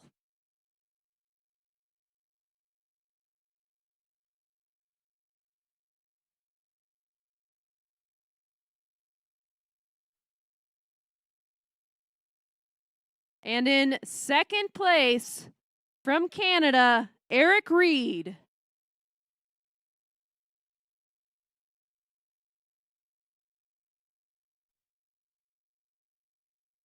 And with the victory from Norway, Jos Brothen Erlend.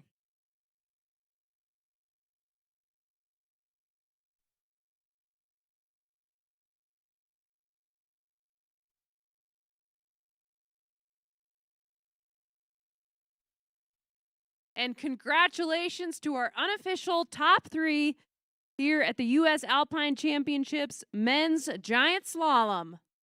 Put your hands together. And don't go anywhere, folks. We got about 25 more racers to go to close out this race.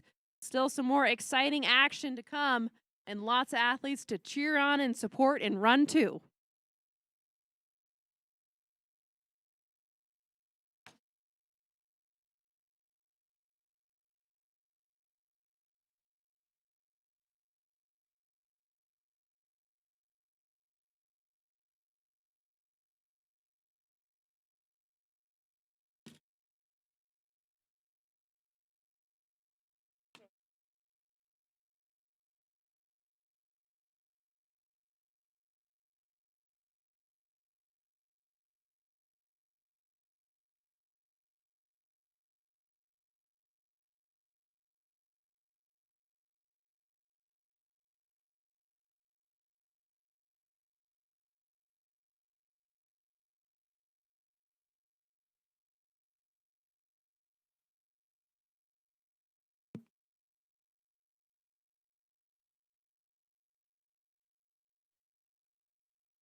Okay, folks, the show continues.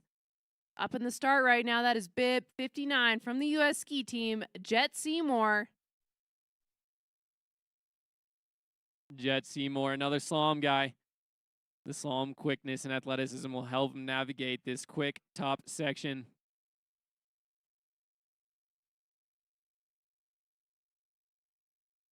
We see him creating some nice aggressive angles on this opening section.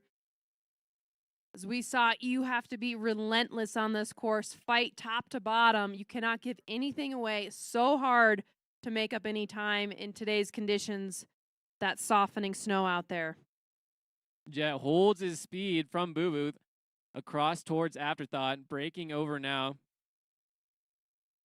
And not only is Jet Seymour a talented Alpine racer, word has it he can solve a Rubik's Cube, which I think impresses most people in this crowd. I'd like to see that, to believe it. And up top on course, that is bib 53, Prince Ilano. Jet now navigating through New Cut onto the final section. Can he backdoor it into this top 30? We see Seymour charging down into these final few turns. As we look up to Prince Ilano diving into Afterthought. And Seymour across the line into 26th position with a 2:40.34. And up top, you're looking at number 40, Stanley Busick. Stan Booze, the Booze Missile, Booze Train, Booze Car. But we got Ilano Prince breaking on to New Cut here.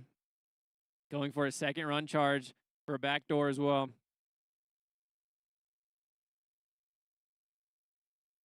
And here comes Prince Ilano in his final challenge towards the finish.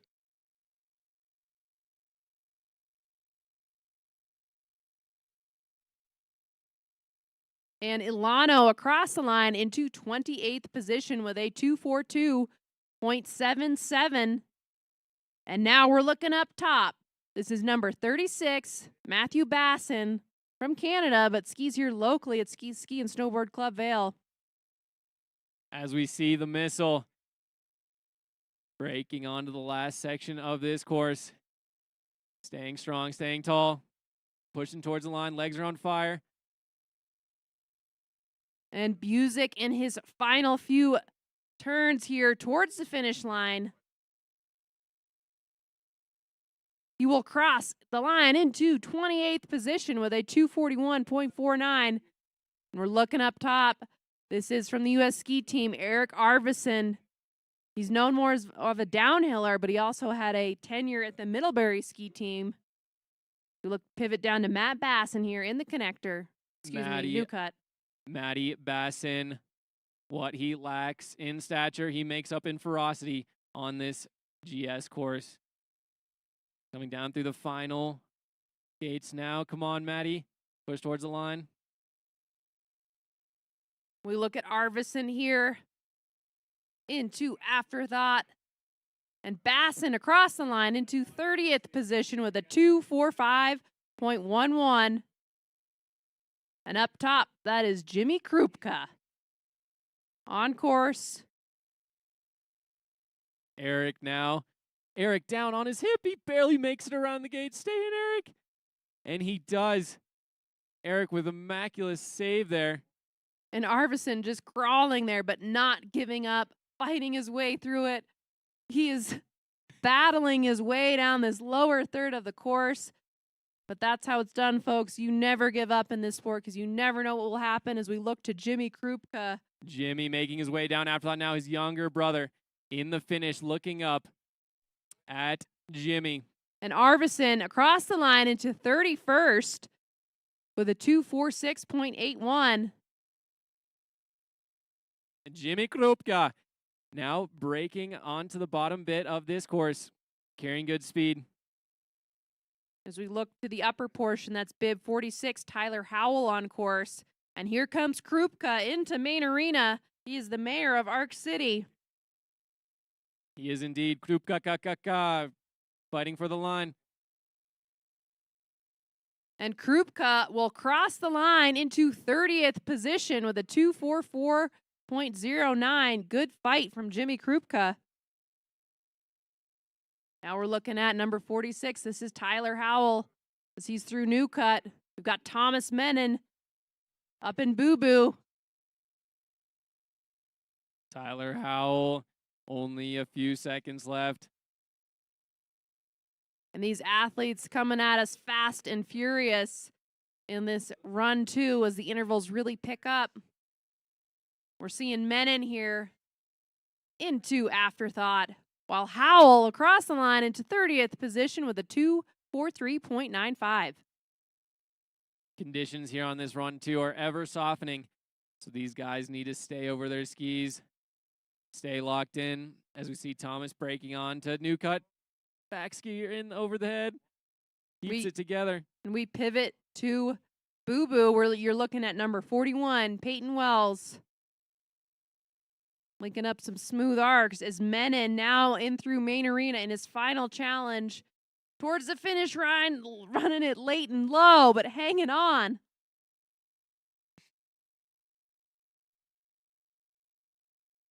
And Menon across the line into 33rd position with a 2:45.60. So we're looking at Adrian Beauregard, number 42. P. Money Wells, Payne Wells breaking onto New Cut. Few more gates left. Legs are on fire, folks. He's got to fight to the finish line here. And here comes Wells into Main Arena. No doubt he is feeling the heat now, feeling the fatigue. As we look to Beauregard into Afterthought. And Wells across the line into 30th position with a 2:43.76. And up top, that is number 51, Matthew McDermott. Now navigating his way through Boo Boo Road.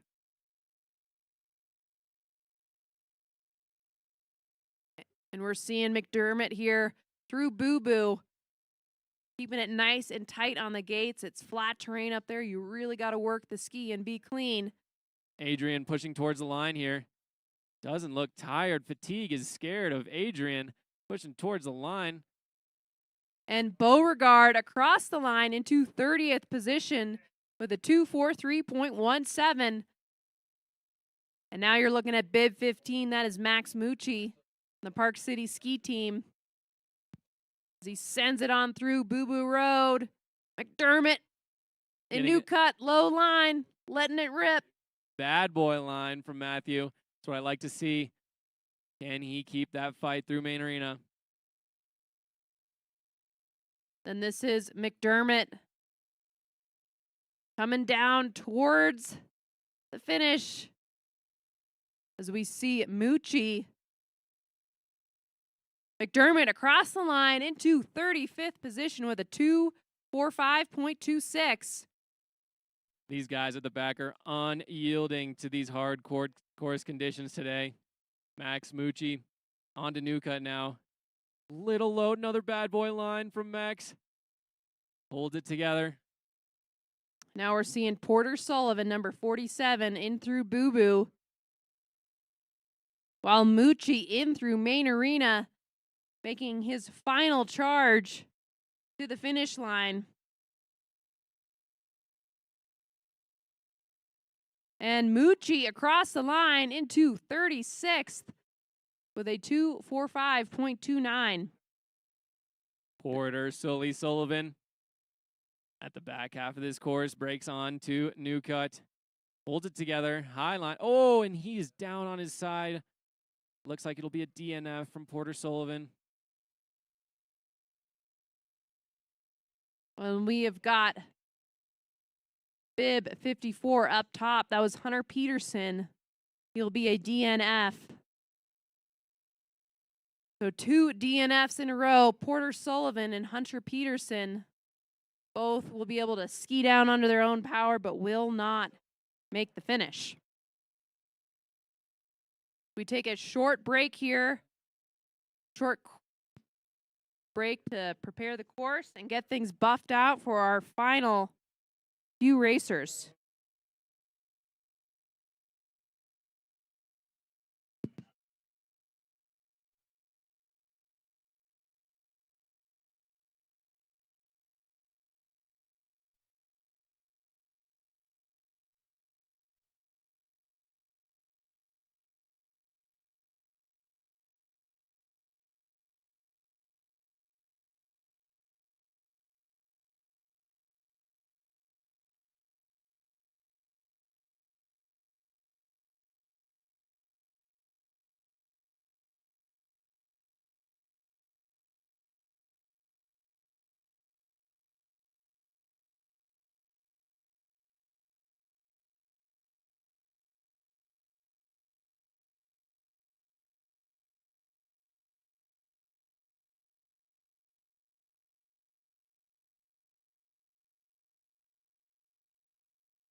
All right, folks, and we are back with the action. Kicking out of the start, that is bib 44, Parker Kendrick on course, and we are in our final few athletes here. They're going to throw down and give it everything they got in this challenging course out here today, challenging conditions, but these athletes, as Stewie mentioned, are unrelenting in their pursuit of glory. That's right. Parker Kendrick navigates the top real well. Looks like there's not even any bumps in the course, making it look easy, Parker. Carries the speed through towards Afterthought. Keeping it nice and smooth, keeping his skis in the track. That is what you want in these conditions. It is not a time. Choose your own adventure, ski your own line. You got to ski where the track is, put your foot in it, and push. As we look to the top now, that is bib 52 on course, Fletcher Hudo in the Aspen Valley Ski Club. Parker now making the left footer onto New Cut. Navigates it well. Only a couple more gates here for Parker. We've got Fletcher Hudo through Boo Boo. Looking at Parker Kendrick into his final few turns here into Main Arena. Out of the top gate up there, that's Henry Roberts, but Kendrick across the line into 39th position with a 2:47.31. Fletcher Hudo approaching the left footer with ease. Now onto New Cut. Legs are on fire for Fletcher. Can he make it to the line? And here is Riemann through Boo Boo. And we're looking at Hudo here into Main Arena. Fighting with everything in him.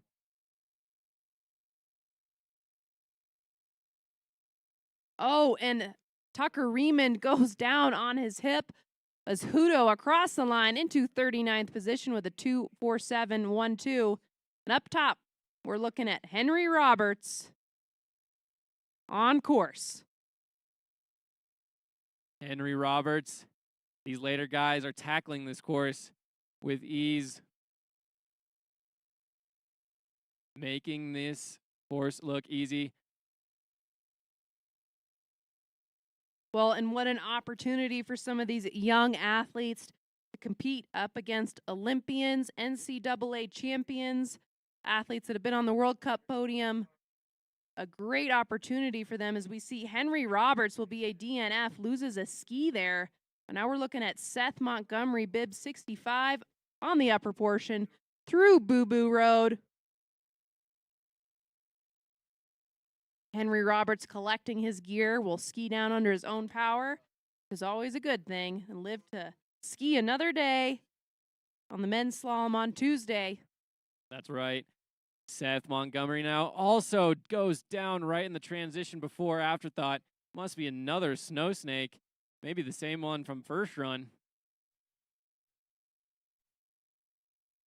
We've got Oliver Holberger on course.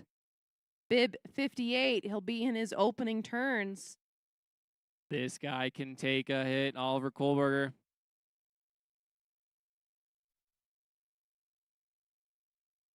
And we are in our final four athletes of today's men's giant slalom.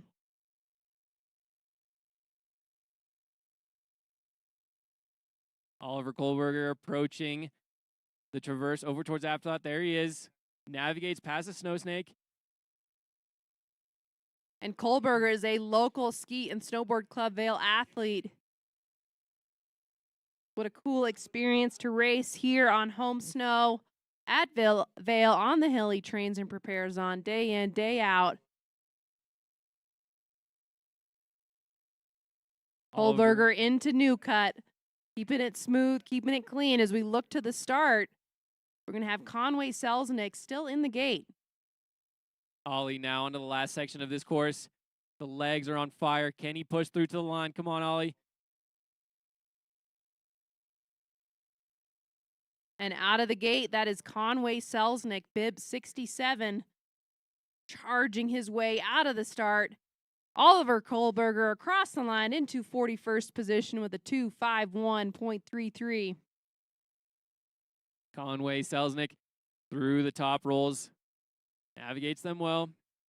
On to Boo Boo now, trying to carry as much speed as he can towards Afterthought. Well, and Conway is one of the youngest athletes competing here at the U.S. Alpine Championships, born in 2009, first-year FIS. Legend Conway. The young gun holds it together. Just getting rocked there by some of the ruts and holes developing in this course, but showing determination, not giving up, fighting his way, but it looks like he might be out of the course. Yep, Selznick will be a DNF for bib 67. We've got 2 more racers left. Bib 62 in the gate, Grayson Wickstrom. He's locked in. He's focused, putting his poles over the wand now.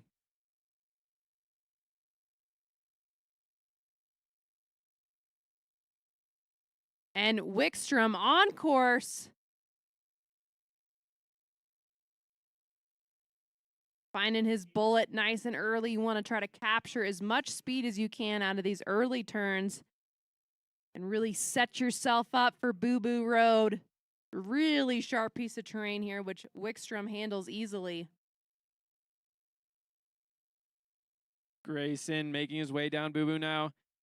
Can he make it past this?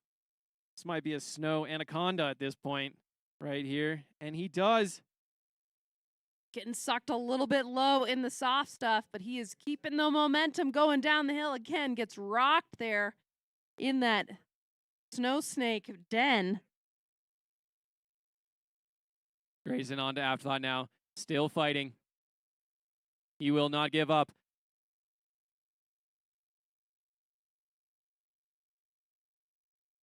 And Wickstrom through into New Cut.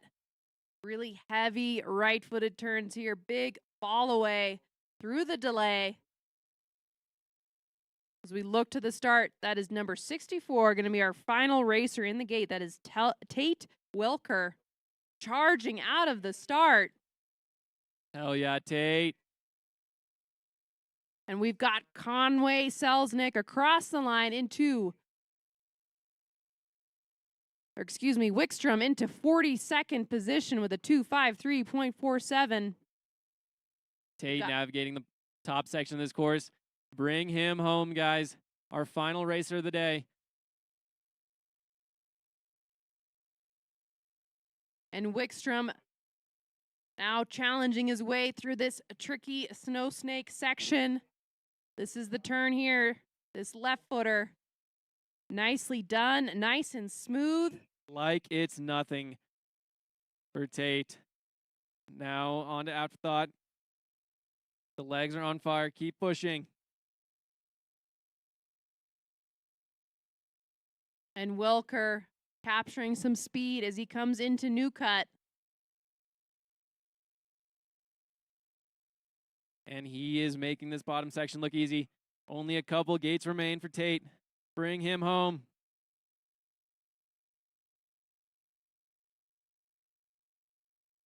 And here comes Wilker into main arena, into our sights. Let's make some noise for our final racer. Just a few turns to go for Tate Wilker. And he will cross the finish into 43rd position. Nicely done. Well, folks, that wraps up our men's giant slalom here today at the Toyota U.S. Alpine Championships presented by Stifel. As a recap, our top 3 in today's race. In third, Bridger Guile. In second, Eric Reed. And taking the win, Joost Brothen Erland. Want to shout out a big thank you to all of our sponsors here today. Sponsoring our U.S. ski and snowboard team, Toyota, Visa, Kappa, and Stifel. And, of course, our local supporters, Ski and Snowboard Club Vail, for hosting this event. Thank you to all their staff, parents, and volunteers for coming together to host this event. Also want to thank Discover Vail, Alpine Bank, Aragoni Woods, and Libent for supporting this event. And The official award ceremony will take place at 12:45 at Ski and Snowboard Club Vail out on the patio. So 12:45 awards on the patio. Over and out. We will see you tomorrow for the women's giant slalom. Thank you, everyone.